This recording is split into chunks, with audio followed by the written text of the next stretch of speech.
तो भैया कैसे हो आप सब।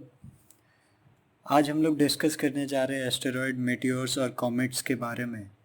जैसा कि आप लोग जानते हो कि हमारा यूनिवर्स, जिसे हम हिंदी में ब्रह्मांड कहते हैं, वो एक बहुत ही बड़ा यूनिट है।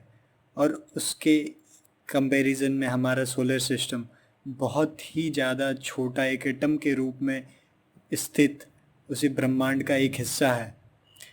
उस सोलर सिस्टम में सन होते हैं, प्लैनेट्स होते हैं और बहुत सारे एक्स्ट्रा मटेरियल भी होते हैं। चाहे वो पत्थर का बना हो, चाहे वो किसी और अणु का बना हो, चाहे वो बर्फ़ का बना हो, उसका एक हिस्सा है।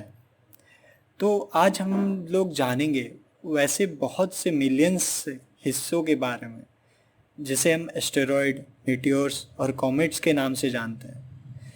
तो अब हम लोग देखते हैं कि वो तीन ऑब्जेक्ट्स किस तरह के बने होते हैं और इन तीनों का काम क्या होता है, क्या करते हैं ये, पृथ्वी के अराउंड चक्कर लगाते हैं या फिर क्या उनका रूल होता है। मेरा नाम आशीष कुमार है। I am starting this lecture. Let's get started. आप मेरे साथ सोशल मीडिया पे भी जुड़ सकते हो। मेरा इंस्टाग्राम हैंडल, मेरा ट्विटर हैंडल दिया हुआ है। इस लेक्चर को रेट कीजिएगा, रिव्यू कीजिएगा। अगर इसमें कोई गलती हुई तो मैं उसे पूर्ण रूप से सुधारने की कोशिश करूँगा अपने अगले लेक्चर में। Thank you. तो भैया अब हम जानेंगे एस्टेरॉयड के बारे में। एस्टेरॉयड क्या होता है? एस्टेरॉयड एक फ्लाइंग बॉडी होता है जिसको हम माइनर प्लैनेट बोलते हैं। माइनर प्लैनेट क्यों बोलते हैं? क्योंकि हमारे जितने भी इनर प्लैनेट है वो सारे रॉक्स से बने हुए होते हैं और एस्टेरॉयड का भी मटेरियल रॉक होता है। करीब करीब हमारे सोलर सिस्टम में 30,000 के ऊपर एस्टेरॉयड अभी हमारा घूम रहा है हमारे ही सोलर सिस्टम में।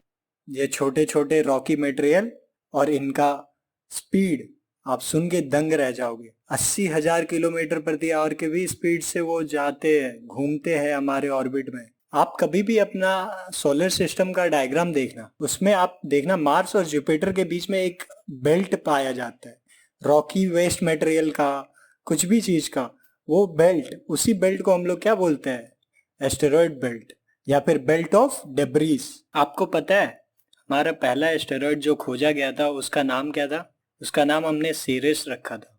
और ये सीरीज लगभग अमेरिका के टेक्सास शहर जितना बड़ा था। इसका रेडियस ऑलमोस्ट 940 किलोमीटर के हिसाब से था। मतलब आप समझ लो 600 माइल्स। कितना बड़ा होगा आप इमेजिन कर लो। अगर वो अर्थ पे गिरता है तो ऑलमोस्ट आधा स्टेट या कंट्री तबाह हो जाता है। नेक्स्ट स्लाइड में आपको दिखाऊंगा भी कि एस्टेरॉयड दिखते कैसे हैं। आप देखना उसका साइज कितना अनडिफाइंड सा रहता है, इरेगुलर सा रहता है और आप बता नहीं सकते हो कि हाँ ये रेक्टेंगल है, क्यूबॉइड है, क्यूब है, क्या है। पर ये बहुत ही डेंजरस होते हैं। कभी कभी किसी प्लैनेट के ऑर्बिट में भी घुस जाते हैं ये छोटे छोटे पार्टिकल्स या बड़े से बड़े पार्टिकल इसके। चलिए moving to the next slide. तो यही है एस्टेरॉयड। ये घूमता रहता है अपने ऑर्बिट में। इसका ऑर्बिट का रोटेशन कितना होता है पता है? 5 से लेकर के 20 घंटे तक। आप देख सकते हो कि ना आप इसका शेप बता सकते हो ना प्रॉपर साइज बता सकते हो। तो हम लोग अगला देखते हैं मेटियोर्स और मेटेराइट्स के बारे में नेक्स्ट स्लाइड में। Meteors and meteorites, if I am not pronouncing right then please मेरे को माफ कर देना। मेटियोर्स क्या होता है? मेटियोर्स वही चीज जो आप देखते हो आसमान से गिरता है और आप बोलते हो टूटा हुआ तारा, और आप उससे विश मांगते हो। प्यार मोहब्बत वाली मूवीज में भी वही दिखाते हैं ना। पर वो असल में होता क्या है? पर वो असल में रॉक का पार्टिकल होता है, एक रॉक का टुकड़ा होता है जो किसी एस्टेरॉयड से टकरा करके पृथ्वी की तरफ मुड़ने लगता है। तो मेटियोर्स और मेटियोराइट्स क्या होते हैं? मेटियोर्स और मेटेराइट्स जनरली जब कोई रॉक का फ्रेगमेंट स्पेस में टूटता है और स्पेस में टूटने के बाद वो हमारी ओर आने लगता है और वो स्पेस में ही रहा तो उसको हम लोग क्या बोलेंगे? मेटेराइड। और जैसे ही वो हमारे एटमॉस्फेयर में घुसा उसे हम क्या बोलेंगे? मेटियोर। और जैसे ही वो टकराया हमारे अर्थ पे तो उसे मेटियोराइट कहेंगे। मेटियोराइट को हिंदी में हम क्या कहते हैं? उल्का पिंड।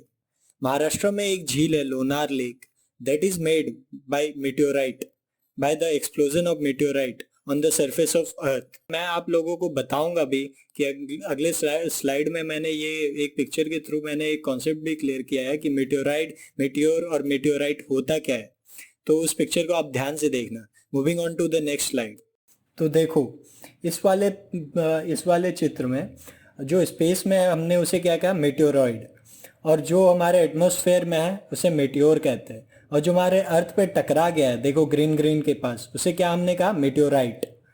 अभी इसे 2-3 बार देख लेना, आपको याद हो जाएगा और कन्फ्यूजन भी नहीं रहेगा। मैंने इसलिए इसमें पिक्चर डाल दिया है। चले अगला हमारा टॉपिक रहेगा कॉमेट्स। चलो कॉमेट्स के पास चलते हैं, धूमकेतु जिसे आप हिंदी में कहते हो। हमारे सोलर सिस्टम में बहुत सारे रॉकी मटेरियल है जो बहुत दूर है हमसे, यहाँ पे नहीं है। वो जनरली मेटालिक मटेरियल के बने होते हैं या फिर रॉकी मटेरियल के बने होते हैं, कुछ भी हो सकता है, या तो वो उस सोलर सिस्टम का कचरा हो सकता है। ये बिल्कुल पता नहीं चलता कि हमारे सोलर सिस्टम में प्रेजेंट है अनटिल एंड अनलेस वो सन के तरफ जाना शुरू कर दे। सन के तरफ जाता है तो क्या होता है, सन के तरफ जब जाता है उसके ऊपर जमा हुआ आइस का मटेरियल वो मेल्ट होना शुरू होता है। तो जब वो मेल्ट होता है तो उसके सरफेस पे लाइट भी बढ़ती जाती है और टेम्परेचर भी बढ़ता जाता है। तो अब हमें जो वो आइस का मेल्ट होना वो शो करवाता है कि हाँ कि एक उसके पीछे टेल सा निकल रहा है। तो ये जनरली क्या होता है, वो आइस का मेल्ट होना है। बाकी वो रॉक मटेरियल वैसे का वैसा ही है जो हमारी ओर गिर रहा है या फिर किसी और प्लैनेट की तरफ जाने की कोशिश कर रहा है। तो उसी फ्रोजन लेफ्ट ओवर को हम क्या कहेंगे, कॉमेट्स कहेंगे। ये छोटे से छोटे होते हैं और बड़े से बड़े भी होते हैं। इनका साइज कुछ माइल्स से कुछ किलोमीटर्स तक भी होता है। जितना ये सन के ऑर्बिट में आएंगे उतना ये मेल्ट होगा और उतना जल्दी आप लोगों को दिखाई देगा। मैंने नेक्स्ट स्लाइड में डाल भी दिया है, कॉमेट्स के फोटो को देख लेना, समझ लेना। और let's move on to the next slide. तो यही है कॉमेट्स। और कॉमेट्स में देखो ध्यान से कि पीछे एक वाइट कलर का मटेरियल कुछ भी मेल्ट हो करके निकल रहा हो या फिर स्पीड की वजह से निकल रहा हो, कुछ भी हो, वो आइस का मेल्ट होना है। और आगे वाला क्या है, रॉकी मटेरियल या वाटर वेपर है। समझ गए, ध्यान से देख लेना और ये वाला कॉन्सेप्ट भी क्लियर हो गया। चलो I am ending this lecture. Thank you. Like this video, share and subscribe my channel and press the bell icon.